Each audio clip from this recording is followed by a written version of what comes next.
বন্ধুরা আসসালামু আলাইকুম। আজকে রান্না করব মগজ ভুনা। তো এটা হচ্ছে প্রথমে আমি একটু কেটে নিব। এটা একটু ছুরির সাহায্যে কেটে একটু ছোট করে নেব।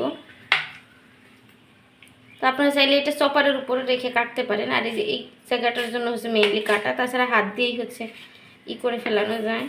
আর এটাকে আমি ভালো করে ধুয়ে নিয়েছি অনেকবার করে।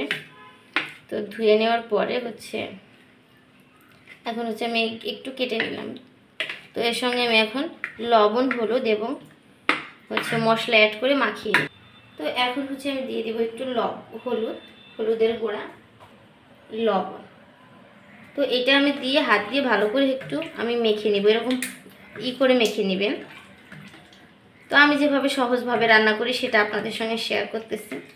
তো আপনারা অনেকে অন্যভাবেও রান্না করতে পারেন, তবে আমি এভাবে খুব সহজে রান্না করি যেভাবে। আর আমার কাছে মনে হয় মগজ ভুনাটা খুবই সহজ একটা রান্না। একসময় আমি পারতাম না, আর আমি ভাবতাম মগজ ভুনা জানি কী একটা বিষয়। তো এখন হচ্ছে আমার কাছে এটা অনেক ইজি। আর আমি হচ্ছে বাড়িতে আমাদের বাসায় হচ্ছে বেশিরভাগ সময় আমি মগজটা ভুনা করি, আর এটা আমার খেতেও ভালো লাগে। আর এই মগজটা হচ্ছে শরীরের জন্য ভালো। আর আমার ছোট শায়ান বেবি আছে, ওর জন্য হচ্ছে আজকে ঝাল কম দিয়ে হালকা একটু ঝাল দিয়ে হচ্ছে আমি এই মগজটা ভুনা করব। তেল দিয়ে দিলাম মগজ ভুনার জন্য।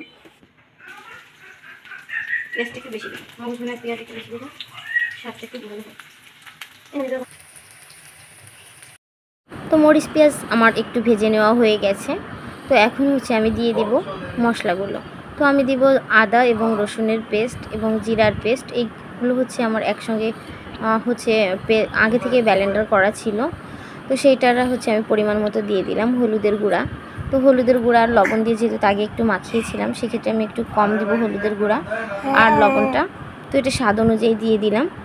দেন হচ্ছে দিয়ে দিচ্ছি 3-4টার মতো হচ্ছে এলাচ আর কয়েক টুকরা দারচিনি, আর দিলাম 2টা হচ্ছে তেজপাতা।